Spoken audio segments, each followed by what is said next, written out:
முருகேசு, இந்த அரண்மனையோட ஹிஸ்டரி உனக்கு தெரியுமா? எஸ்டிடின்னா வரலாறு தானே. இந்த அரண்மனையில இருந்தவனுங்க 50 வருஷத்துக்கு முன்னால ஓடிட்டானுங்களாம். ஏமாத்திருக்காங்க. என்ன கொஞ்சம்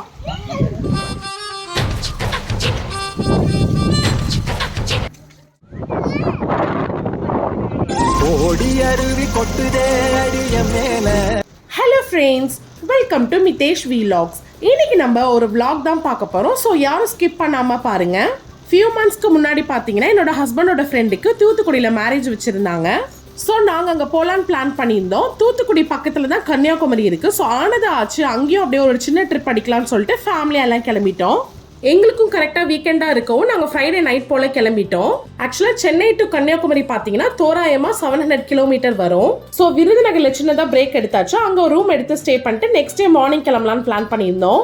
ஆன் தி வேல டின்னரையும் முடிச்சுட்டு நைட் 11 போல் விருதுநகர் ரீச் ஆயிட்டோம். பிளான் பண்ண மாதிரியே காலையில் 5:30 போல் விருதுநகர்லேருந்து கன்னியாகுமரி கிளம்பிட்டோம். ஆக்சுவலாக நாங்கள் 2 காரில் போயிருந்தோம். அன்னைக்கு கிளைமேட் பார்த்தீங்கன்னா ரொம்ப சூப்பராக இருந்துச்சு. பொதுவாகவே நமக்கு நைட் ட்ராவல் பண்ணுறது அப்புறம் ஏர்லி மார்னிங் ட்ராவல் பண்ணுறதுலாம் ரொம்ப பிடிக்கும். அது நமக்கு பிடிச்ச பாட்டெல்லாம் கேட்டு போகிறப்போ இன்னும் ஜாலியாக இருக்கும்.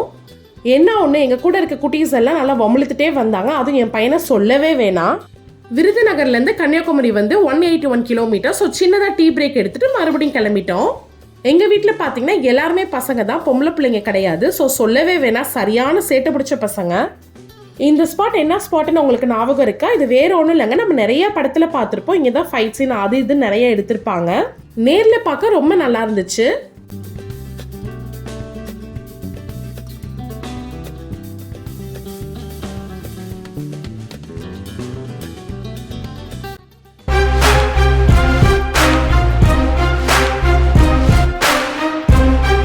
யார் அந்த காரில் வந்தான் தானே பார்த்தீங்க, வேற யாரும் இல்லைங்க, அது என்னோட நாத்தனார் தான். அப்பப்போ பசங்களுக்கு இந்த மாதிரி ஃபன் பண்ணிகிட்டே இருப்பாங்க.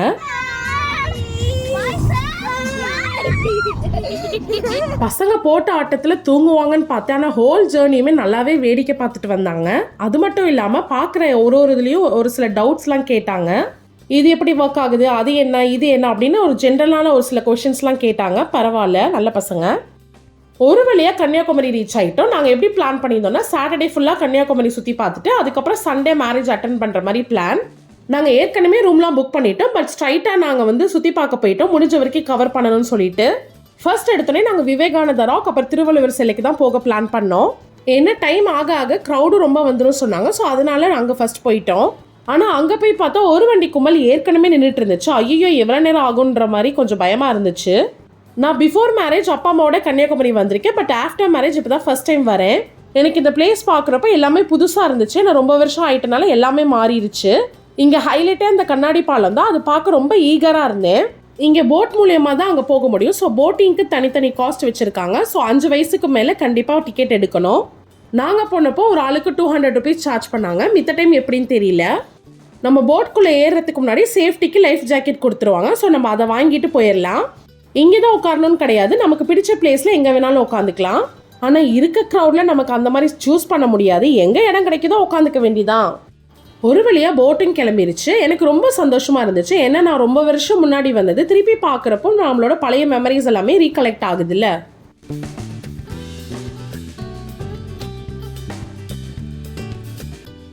இங்கேயும் பார்த்தீங்கன்னா டிக்கெட் எடுத்துகிட்டு தான் உள்ளே போக முடியும். ஒரு ஆளுக்கு 30 ருபீஸ்ன்னு நினைக்கிறேன். நம்மளோட ஸ்லிப்பர்ஸ்லாம் கழட்டி வைக்கிறதுக்குன்னு ஒரு பிளேஸ் இருக்கு. அங்கே கழட்டி வச்சதுக்கு அப்புறம் தான் மேலே அலோவ் பண்ணுவாங்க.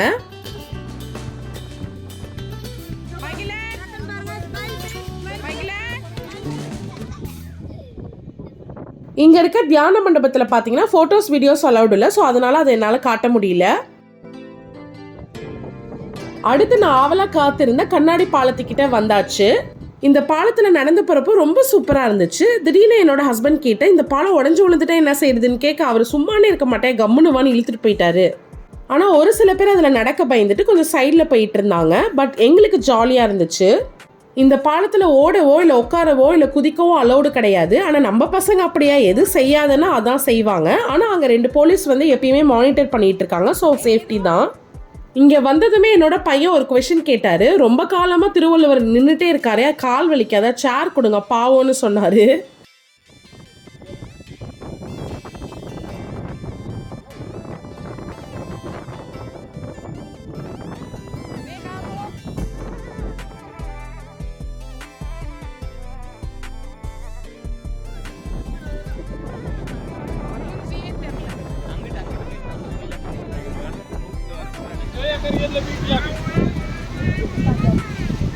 பாறை நல்லது.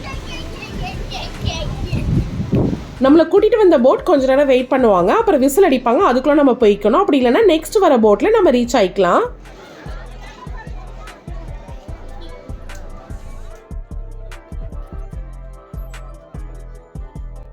அப்புறம் அங்கே பக்கத்துலேயே பார்த்தீங்கன்னா பகவதி அம்மன் கோவில் இருந்துச்சு. ஸோ அதுக்கும் நாங்கள் போயிருந்தோம். ஒரு வழியாக சாமி கும்பிட்டுட்டு வெளியே வந்தாச்சு. வெளியே வந்ததும் யானை இருந்துச்சு. ஸோ ஆசீர்வாதம் வாங்கினோம். என்னதான் எனக்கு கழுத வயசானாலும் எனக்கு யானைனா ரொம்ப பிடிக்கும். ஸோ கொஞ்ச நேரம் அதை அப்படியே வேடிக்கை பார்த்துட்டு இருந்தேன். அப்புறம் கோவிலுக்கு பக்கத்துலேயே தான் முக்கடல் சங்கமம் இருக்குன்னு சொன்னாங்க. ஸோ அது பார்க்கறதுக்காக போயிருந்தோம். அப்போ பார்த்தீங்கன்னா சரியான வெயில், அதனால கரும்பு ஜூஸை வாங்கி பச்சக் பச்சக்கு நல்லா குடிச்சாச்சு.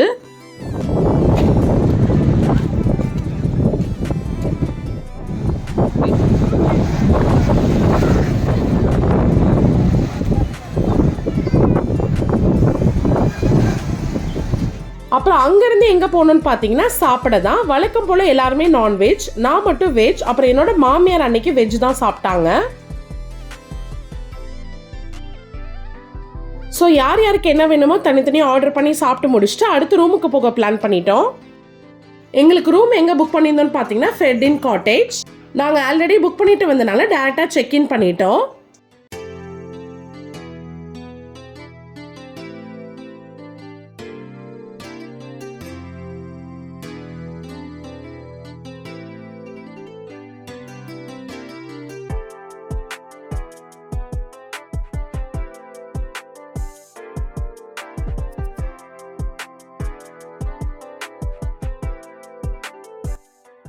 எங்களுக்கு கொடுத்த ரூம் வந்து செகண்ட் ஃப்ளோரில் இருந்துச்சு. மித்த ரூம் வந்து கிரவுண்ட் ஃப்ளோர்லேயே கொடுத்துட்டாங்க. ரூம்னா நல்லா நீட்டாக இருந்துச்சு. நமக்கு தேவையான ஃபெசிலிட்டி எல்லாமே கொடுத்துருந்தாங்க. இங்கே பால்கனிலேருந்து பார்த்தா வியூ ரொம்ப நல்லா இருந்துச்சு.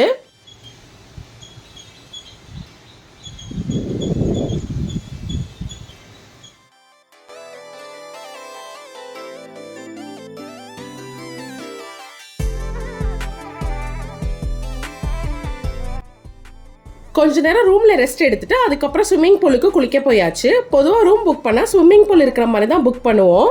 ஏன்னா பசங்களாம் நல்லா என்ஜாய் பண்ணலாம். அது மட்டும் இல்லாமல் இதில் ஒரு செல்ஃபிஷ் தனம் இருக்கு. நானும் நல்லா என்ஜாய் பண்ணலாம். எவ்வளோ நேரம் என்னை தண்ணியில் ஊற சொன்னாலும் நல்லாவே ஊறுவேன்.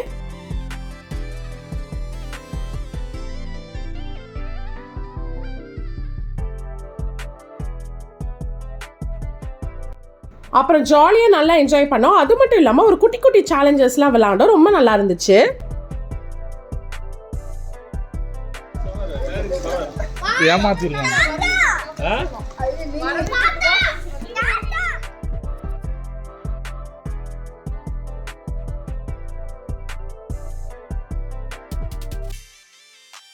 ஸ்விம்மிங் பூல்ல குளிச்சு முடிச்சுட்டு பக்கத்துலேயே ஷவர் வச்சிருக்காங்க. ஸோ நம்ம அங்கேயும் குளிச்சுட்டு ரூமுக்கு போயிடலாம்.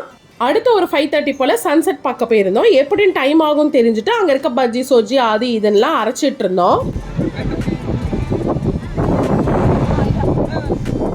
அங்கே என்னென்னா சன்செட் பார்க்க ஒரு வண்டி கும்பல் வந்திருந்தாங்க. ஸோ நாங்கள் ஒரு இடத்துல போய் உட்காந்துட்டோம். எங்கே எந்திரிச்சு போயிட்டா பிளேஸ் போயிரும்னு சொல்லிட்டு 1 மணி நேரமாக நாங்கள் அங்கேயே தான் உட்காந்துருந்தோம். நாங்களும் வெயிட் பண்ணி கரெக்டாக 6:30க்கு தான் சன்செட் ஆச்சு. பார்க்க ரொம்பவே அழகாக இருந்துச்சு. சூரியன் மறைஞ்ச அடுத்த செகண்டே பார்த்தீங்கன்னா எல்லா கும்பலும் கலைஞ்சு போயிருச்சு. எங்கடா இங்கே தானடா அவ்வளோ பேர் இருந்தாங்க, எங்கே போயிட்டாங்கன்ற மாதிரி இருந்துச்சு. அடுத்து என்ன பிளான் பண்ணோம்னா அங்கே இருக்க கடைகள்லாம் போயிட்டு ஏதாவது பிடிச்ச மாதிரி ஏதாவது திங்ஸ் வாங்கலாம்னு சொல்லிட்டு ஷாப்பிங் போயிட்டோம். அங்கேருந்து கிளம்புறதுக்கு முன்னாடி மறுபடியும் திருவள்ளுவர் கிட்ட ஒரு அட்டண்டன்ஸை போட்டு அங்கேருந்து கிளம்பிட்டோம். அன்னைக்குன்னு பார்த்து என்ன ஆச்சுன்னா நைட்டு நாங்கள் சாப்பிட்றதுக்கு ப்ராப்பர் கடையே கிடைக்கல. ஒரு சில ஷாப் பார்த்தீங்கன்னா ரொம்ப க்ரௌடாக இருந்துச்சு. ஒரு சில ஷாப் வந்து க்ளோஸ் பண்ண போகிறோன்னு சொன்னாங்க. ஸோ கடைசியில் எதுவுமே வேணாண்டா, ரூமுக்கு போய் தூங்கினா போதுன்னு கிளம்பிட்டோம். சரி அட்லீஸ்ட் ரூமுக்கு வந்துட்டாவது ஃபுட் ஆர்டர் பண்ணலான்னு பார்த்தா அங்கேயுமே ரொம்ப க்ரௌடாக இருக்குது. ஸோ ஆர்டர்லாம் எடுக்க மாட்டோன்னு சொல்லிட்டாங்க. சரின்னு ஆன்லைனில் ஆர்டர் பண்ணோம். கடைசியில் பார்த்தா அதையுமே கேன்சல் பண்ணிட்டாங்க. ஆனால் என்னடா எங்களுக்கு வந்த சோதனைன்ற மாதிரி இருந்துச்சு. அப்புறம் கடைசியில் ஹஸ்பண்ட் போயிட்டு எங்கெங்கேயும் அலைஞ்சு எங்களுக்கு சாப்பாடு வாங்கிட்டு வந்தார். ஒரு வழியாக சாப்பிட்டு படுத்துட்டோம். அப்புறம் அடுத்த நாள் காலையில் பார்த்தீங்கன்னா 5:30 போல் சன்ரைஸ் பார்க்க போகலான்னு சொன்னாங்க. பட் நான் மித்தேஷ் மகிழன் போகல, ரூம்லேயே ஸ்டே பண்ணிட்டோம். மித்தவங்களாம் போயிட்டு வந்தாங்க. சன்செட் பார்க்க வந்த மக்களோட சன்ரைஸ் பார்க்க வந்த மக்கள் நிறையாவே இருந்தாங்க.